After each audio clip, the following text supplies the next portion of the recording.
ये कलरक पैदा करती है ये नीति। अरे आपने तो चपरासी भी नहीं लगने दिया हमें, बंद दरवाजे थे। सारे साथियों ने आपके भाई आपके बेटे अमित राठी की ओर से जय भीम जय भारत। साथियों, जैसा कि आप सबको पता है कि B2B की जो टीम है उसने एक मुहिम चलाई है। वो लगातार मिशनरी साथियों से मिलकर उनसे जानकारी जुटा रही है कि वो मिशन के बारे में उनकी क्या राय है, क्या सोचते हैं। तो आज इसी कड़ी में आज हम एक ऐसे शख्स से मिलने के लिए आए हैं। और जैसे कि ही वीडियो में मेरे पीछे आप देख रहे होंगे पंचशील का जो झंडा लगा हुआ है, तो देखते ही पता लगता है कि एक मिशनरी के निवास स्थान पर आज हम मौजूद हैं। लेंगे उनसे जानकारी लेंगे, पूरी जितनी भी है मिशन के बारे में उनसे चर्चा करेंगे। तो लगातार हमारे साथ बने रहिए। और इससे पहले आप अपने चैनल B2B को ज़्यादा से ज़्यादा शेयर करिए, सब्सक्राइब करिए, लाइक करिए, कमेंट करिए और बेल आइकन को ज़रूर दबाइए। तो ये देखिए मैंने घंटी बजा दी है और हम अंदर का दृश्य है उसको भी आपको दिखाने वाले हैं। तो आप देख सकते हो चारों ओर की जो चारों दीवारें हैं वो लगातार महापुरुषों की तस्वीरों और उनकी विचारधारा से रंगी हुई है। आप मेरे साथ देख सकते हो और ये देखकर काफ़ी मन बहुत खुशी भी महसूस कर रहा है ये देखकर, क्योंकि ये चीज़ें हैं ना ये वैसे तो देखो मिशन के नाम पर सभी लगे हुए हैं, लेकिन अगर हम असल विचारधारा की बात करें तो ये चीज़ें बहुत ही कम देखने को मिलती है। मिशन के नाम पर लोग सिर्फ जय भीम तक सीमित है। अपने घरों के अंदर महापुरुषों की जो असल विचारधारा है उसको दिखाने का प्रयास नहीं करते हैं। अगर हम बहुत सी जगह ऐसे देखने को मिलता है कि अपने आप को मिशनरी कहने वाले और जो बाबा साहब के नाम से खाने वाले हैं जो लोग, वो उनके घरों में बाबा साहब की आपको एक तस्वीर भी नहीं मिलेगी। लेकिन ये देखिए आप मेरे साथ आप देख सको हो, ये देखिए बाबा साहब की जो इतनी विशाल तस्वीर लगी हुई है और देखिए पंचशील त्रिशरण और बुद्ध का जो पूरा सार है, तथागत गौतम बुद्ध का जो पूरा सार है वो यहाँ पर हमें देखने को मिला है। तो दूसरा कमरा भी मैं आपको दिखाऊंगा कि वो भी कैसे है। ये देखिए तथागत की विशाल तस्वीर है। तो सबसे पहले तो मैं तथागत को नमन करना चाहूंगा। और ये देखिए पूरा का पूरा कमरा है। तो ऐसा लगता है, ऐसा लग रहा है कि मैं एक बुद्ध विहार के अंदर आया हुआ हूँ। मेरे को कहीं भी ऐसा नहीं दिख रहा कि किसी भी प्रकार की कोई भी छोटी मोटी कमी हो। पूरा का पूरा एक बुद्ध विहार का निर्माण किया है। और अभी हम जिस शख्स से आपको रूबरू करवाएंगे उनसे जानना चाहेंगे कि इतना ये आपको प्रेरणा कहाँ से मिली है और इतना सब कुछ आपने कैसे किया है। ये देखिए बाबा साहब का जो प्रेम्बल है संविधान का, वो भी यहाँ पर लगा हुआ है। रविदास जी महाराज, सम्राट अशोक, सावित्रीबाई फुले, गुरु नानक देव जी और पेरियार रामास्वामी। ये देखिए, और जो सबसे मेन बात है वो ये देखिए, अगर अगर इनकी मैं बात करूं तो बाबा साहब ने जो 22 प्रतिज्ञाएं दी थी हमें, मुझे बहुत ही कम ये 22 प्रतिज्ञाएं देखने को मिलती है। अगर हमें सही मायने में बाबा साहब की महापुरुषों की असल विचारधारा को समझना है तो इनको 22 प्रतिज्ञाओं को हमें मानना पड़ेगा, इनको समझना पड़ेगा, इनको इग्नोर नहीं कर सकते हम। तो फिलहाल मेरे साथ आप भी बने रहिए। तो आप इससे पहले एक बार फिर मैं आग्रह करूंगा कि आपके अपने B2B चैनल को ज़्यादा से ज़्यादा शेयर करें, कमेंट करें, लाइक करें, सब्सक्राइब करें। तो आइए साथी, आपने जिस उस शख्स से भी मिलवाना चाहोगे बहुत जल्द तो मेरे साथ बने रहो। फिलहाल हम मौजूद हाँ नरवाना की जो हरिनगर है उसके अंदर मौजूद है। तो उस शख्स से मिलवाना चाहोगे। हमने दरवाजा खोल लिया है और हम पहुंच गए। हमने अभी फिलहाल छापा मार दिया है। अभी हमने ये देखो, और फिलहाल हम उस शख्स से मिलवाना चाहोगे। अपने आप वो अपना नाम बताओगे। तो फिलहाल मेरे साथ आप बने रहियो। तो ये देखो हमने उस शख्स से भी अभी जिसकी बात हो रही थी उससे भी हम मिलवा रहे हैं। तो पहले तो ये देख लो, ये अभी भी पढ़ाई कर रहे हैं। आप देख रहे होगे अभी भी इनसे हम परिचय जानेंगे, इनका नाम जानेंगे, इनका काम जानेंगे। और फिलहाल भी हमने ये मौजूद है। तो ये देखो सबसे पहले ये देखो बाबा साहब तथागत बुद्ध की कितनी सुंदर सुंदर प्रतिमाएं यहाँ पर रखी हुई है। और साथ में ये बहुत सारी मैंने किताब भी दिख रही है। इनका बारे में मैं जानना चाहूंगा कि ये इतनी किताब है, ये इनका अध्ययन कैसे करा है, किस प्रकार से इन पर कार्य कर रहे हैं। पहले तो हमारे जितने भी B2B चैनल के जितने दर्शक है उनको सबसे पहले जय भीम जय भारत बोलो और अपना पूरा इंट्रोडक्शन दो सर।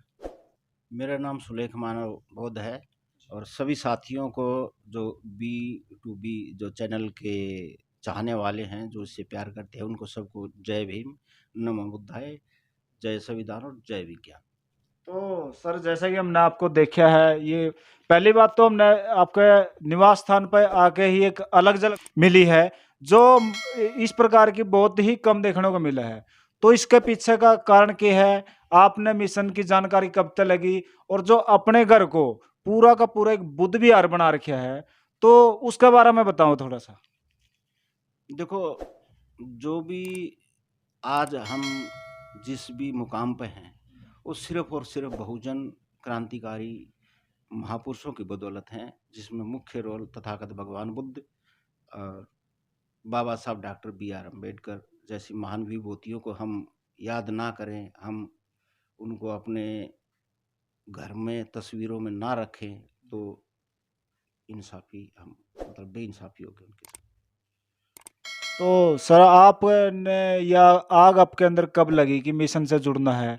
क्या बचपन से इस चीज के लिए प्रेरित रहे हो या फिर कोई घटना हुई है या उससे प्रेरणा मिली है? मिशन की जहाँ तक बात है, मिशन तो मेरी समझो भाई घुट्टी है, जन्म घुट्टी में जो विरासत में मिला है। जो मेरे पिताजी हैं, मेरे पिताजी खुद बाबा साहब से भी उनकी मुलाकात रही है। और एल आर बाली, लोहरी राम बाली जो पंजाब के हैं, बहुत बड़े लेखक, बहुत बड़े धुरंधर खिलाड़ी रहे हैं अपने समय के, बाबा साहब के साथी भी रहे हैं, उनके साथ में काम भी किया है। तो आज भी उनके द्वारा जो बताई गई जो रास्ता है बाबा साहब द्वारा, और उन्होंने हूबहू फॉलो किया है। मेरे पिताजी उपासक है ना, चंद्रभान जी हैं, वो मेरा गांव फरमाना है मैम के पास। वैसे वहाँ से जो निरंतर वो ज्वाला चल रही है मेरे अंदर, और मैंने प्रयास किया भी मेरे पिताजी ने जो विरासत में जब उसको बहुत आगे तक ले जाऊँ। तो सर प्रेजेंट में आप क्या कर रहे हो, क्या वर्क है जो फिलहाल आप कर रहे हो साथ में? ऐसा बेसिकली मैं एडवोकेट हूँ और मैंने गवर्नमेंट जॉब भी की है 5 पौने 6 साल। और अब मैं सिर्फ और सिर्फ है ना, मैं एक आने वाले समय में एक खुशखबरी बात ये है भाई, मैं लिख रहा हूँ और बहुत जल्दी मेरी किताब भी एक आप लोगों के सामने आएगी, जो बाबा साहब के ऊपर, बहुजन समाज के ऊपर और मौजूदा परिस्थितियों में हम कर क्या रहे हैं, कितना कर रहे हैं, कितना नहीं कर रहे, कितना दिखावा कर रहे हैं। मैं उसके ऊपर कुछ अपने विचार, बाबा साहब के विचार, महापुरुषों के विचार, मैं सारा विस्तार से लिखूंगा। तो उस किताब में ये बातें हमें देखने को मिलेगी। जी बिल्कुल, बिल्कुल मिलेंगी। और सच्चाई का उजागर करना चाहूँगा मैं, जितनी मेरे से बन पाई ना उतनी मैं करूँगा। तो सर ये बताओ कि पहले के अगर हम बात करा मिशन की और आज का मिशन है, उसको आप किस प्रकार से देख रहे हो? देखिए, पहले जो ज्वाला जो जली थी ना, मोटे तौर पर देखने को मिली है भाई ज्योतिबा फुले के द्वारा जो अग्नि जो प्रज्वलित हुई है, जो ज्योत जलाई है ज्ञान की, वो 11 अप्रैल 1827 में जन्म लेते हैं। जो वो 7 साल के होते हैं, उधर से अंग्रेज तो पहले ही से ही थे, फिर अंग्रेजों ने एक नई शिक्षा नीति की शुरुआत की है 1834 के आसपास। ठीक है ना। फूले साहब वहाँ पढ़ते हैं तो उनका दिमाग पढ़ने से है ना, उन्होंने खुद भी पढ़े, अपनी धर्मपत्नी को भी पढ़ाया, और फिर सबको पता है भी उन्होंने कन्याओं के लिए अलग स्कूल खोले, और जिसमें है ना हमारी समाज की दबे कुचले समाज की जो बेटियां हैं वो पढ़ पाई और जो आगे बढ़ पाई। तो जैसा कि मैं बहुत सी किताबें देख रहा हूँ यहाँ पे, ये किताब आप देख भी सको हो, बाबा साहब का जो पूरा लिटरेचर है वो यहाँ पर देखने को मिलेगा। और साथ के साथ एक मेरी किताब को ये देखो, मन ही पूजा मन ही धूप। इसके बारे में हम जानना चाहेंगे, ये कौन है? क्योंकि बहुत से लोगों को इसके बारे में भी जानकारी नहीं है। इसकी अगर मेरे को पूरी जानकारी दे तो हमारे दर्शकों को ये बहुत बढ़िया रहेगा जी। ये ओशो एक ऐसी शख्सियत रहे हैं, एक इतने बड़े दार्शनिक रहे हैं, जो हमने हम हमारी एक कमी क्या है, हम सुनी सुनाई बात में विश्वास करते हैं, हम अध्ययन नहीं करते। ओशो को गलत ढंग से पेश किया गया है, और किसी भी संत, किसी भी दार्शनिक ने तथागत गौतम बुद्ध के ऊपर 12 वॉल्यूम में धम्मपद को बताया है, ओशो ने बताया है। और ओशो ने खुलेआम ये बात का समर्थन किया है। डॉक्टर अंबेडकर ने जो धम्म परिवर्तन किया है वो बिल्कुल जायज़ है, और किसी संत ने आज तक ये नहीं कहा आरक्षण सही है। ओशो ने ये कहा भाई इन लोगों के साथ, इतने दबे कुचले लोगों के साथ 5000 साल से अत्याचार शोषण हुआ है ना, तो इनको कम से कम 10,000 साल तक और आरक्षण होना चाहिए। इस तरह के संत को मैं नमन करता हूँ। इसलिए मुझे बहुत जो संतों की श्रेणी में गुरुओं के गुरु संत, संत भी कहेंगे, दार्शनिक भी कहेंगे, राजनेता भी कहेंगे, इन्होंने अपनी बात को बखूबी अच्छी तरह बिल्कुल खोल के बताया है। तो जैसे देखा जावा आपके पास बहुत सी किताबें हैं, तो अभी तक आपने कितनी किताबों का अध्ययन कर लिया होगा? भाई किताबों की गिनती तो देखो अमित जी है नहीं। बाकी अभी अभी 3 या 4 दिन पहले महाराष्ट्र से ये किताबों का सेट आया है। ये इंग्लिश वॉल्यूम है। इंग्लिश वॉल्यूम इसलिए मुझे मंगाने पड़े, मैं हिंदी का साहित्य पढ़ रहा हूँ भारत सरकार द्वारा। इसमें है मिलावट। इसको है ना अच्छी तरह इसका अनुवाद नहीं है, मुझे शक है। तो मैं कंपेयर करूँगा और मैं कोशिश करूँगा भाई जहाँ जहाँ खामियां हैं, जहाँ जहाँ इसका अनुवाद सही नहीं है, मैं भारत सरकार को भी लिखूंगा। जैसे देखा जावा कि हमारे देश में एक सबसे बड़ी समस्या है जो अंधविश्वास की है, और आज भी ऐसे बहुत से लोग हैं जो अंधविश्वास को डोरे हैं। तो उनके विषय में आप कितना रिसर्च करया है, कितना पढ़ा है, और क्या कहना चाहोगे आप उनको अंधविश्वास को? देखो अंधविश्वास तो इस समाज में है ना बहुत ज़्यादा है, और उससे ज़्यादा यहाँ जो जो जिसको पिछड़ा वर्ग बोलते हैं उसमें और भी ज़्यादा है। हमारा समाज तो अब काफ़ी हद तक सुधार पे है, पर लग ये रहा है हम ऊपर से ज़्यादा बदलाव है, अंदर उनके घर में देखेंगे ना।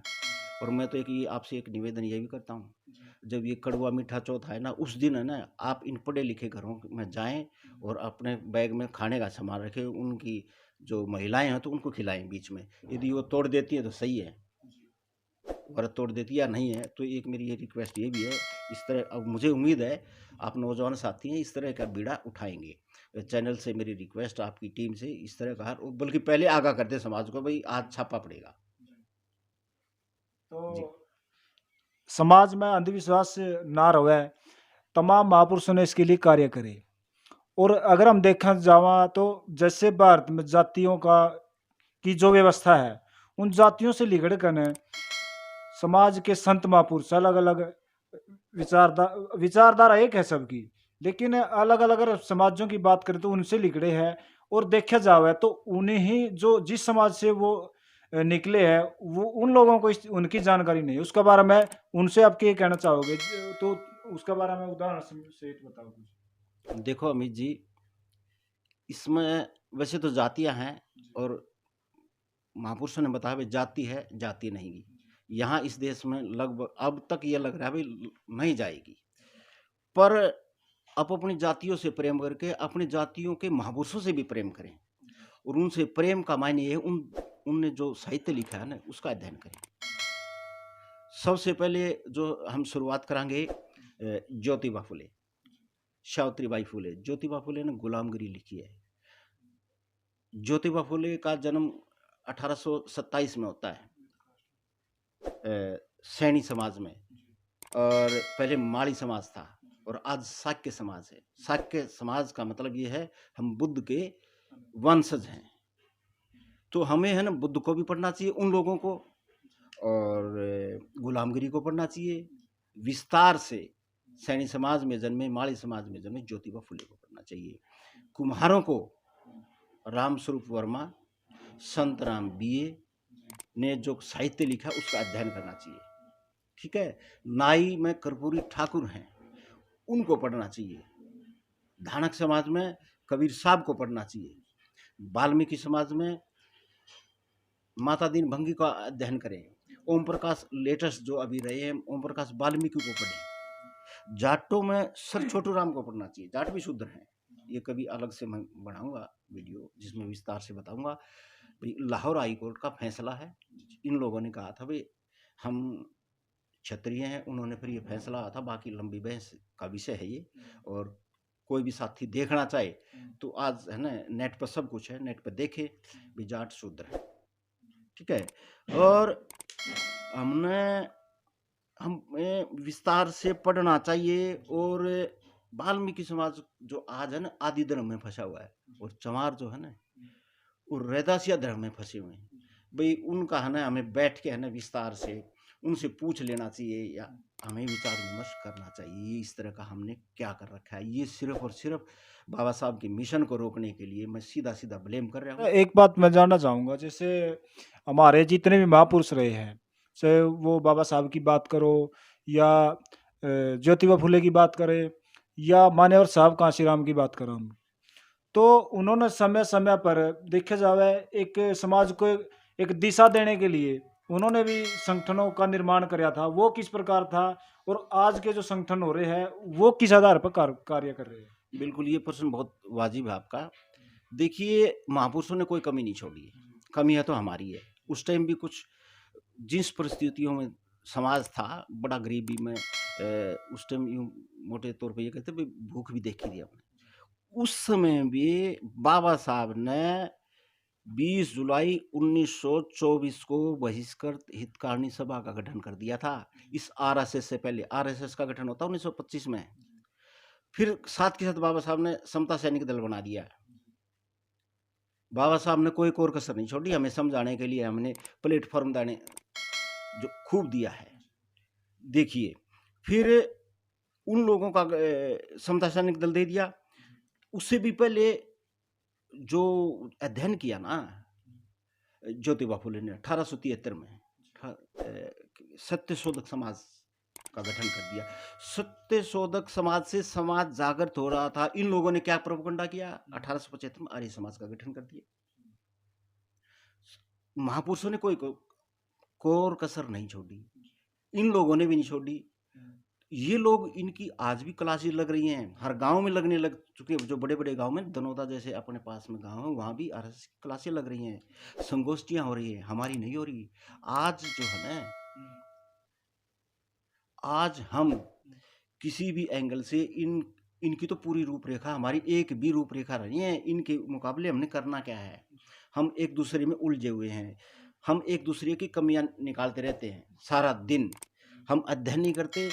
हम उस अध्ययन जो करते हैं, 5 मित्र जो अध्ययन करते हैं, बैठ के विचार विमर्श नहीं करते सामूहिक सतल पर। कहीं भी हमारे जो भवन है, जो संस्थाएं जो चला रही है ना, उनसे मेरा ये भी निवेदन है, और मतलब मैं सख्ती से भी बोलने में मुझे कोई गुरेज नहीं है। वहाँ पर हम है ना बचते हैं, तथागत बुद्ध के विचारों से बचते हैं। बाबा साहब कंप्लीट जब हैं, बाबा साहब ने खूब कहा है, बुद्ध के बिना मेरा जीवन, शुरुआत से ही बुद्ध की जीवन चरित्र से ही उन्होंने जो जीवनी मिली थी, उसी से उन्होंने उनकी जो विकास हुआ था। उन्होंने कबीर को पढ़ा, ठीक है ना, महापुरुषों को पढ़ा। बाबा साहब के 3 गुरु हैं। सबसे पहले हैं ज्योतिबा फुले, कबीर साहब और भगवान बुद्ध, 3 गुरु हैं।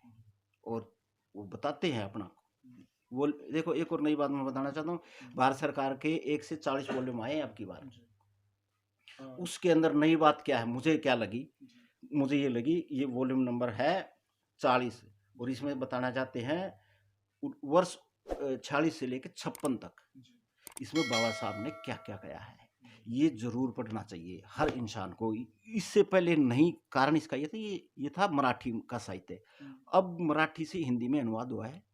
इसको हर जागरूक नागरिक को, इस देश के हर जागरूक नागरिक को, विशेषकर पीड़ित शोषित समाज जिसने ये सिस्टम देखा है ना, जो पीड़ित, उसको तो अवश्य अध्ययन करना चाहिए। इसमें एक एक बारीक चीज बता रखी है, एक ही चीज, भाई हमने किस तरह खर्च करना है, पब्लिक का पैसा खर्च करना है, कैसे करना है। और बाबा साहब ने धम्म दीक्षा ली ना, धम्म दीक्षा के बाद उनके 5 लेक्चर हैं, उनका अध्ययन करना चाहिए। उसमें निचोड़ है, वो समाज को क्या डायरेक्शन देना चाहते हैं। जैसे हमने देखा है, आपकी काफ़ी फ़ोटोज़ भी हमने सोशल मीडिया के थ्रू देखी है। आप लगातार अध्ययन करते रहते हैं, अलग-अलग जगह पर जाकर भी। हाँ जी। बहुत सी ऐसी जगह पे जाओ हो, तो वहाँ जाकर आपने अपने इतिहास के बारे में कैसा महसूस हुआ है? देखो जी, जिस वजह से आज हम यहाँ हैं, जिस लायक है ना, और 2 पैसे हमारे पास है, तो सब बहुजन महापुरुषों की बदौलत है। और उनके जो उन्होंने जिस स्थान पर जन्म लिया, जिस स्थान पर काम किया, उन पर हमारा दायित्व बनता। लोग पता नहीं गाड़ी नहीं लेते हैं, पता नहीं कहाँ माता है, कहीं और पर जाते हैं। मैं जाता हूँ बाबा साहब के स्थलों पर, जहाँ भगवान बुद्ध की जो आज भी जो कुरुक्षेत्र है, अग्रोहा में है, रोहतक के खोखराकोट में है, पूना में है, हमारा बहुत जो है ना बिखराव है सारा धर्म का। हमने जिस तरह, मैं कोशिश करता हूँ मैं अपने परिवार समेत जाऊँ, बच्चों को बताऊँ, नई पीढ़ी को। हम तो देर सवेर देखो जाना सबको है, बच्चे भी संभाले ना इस विरासत को।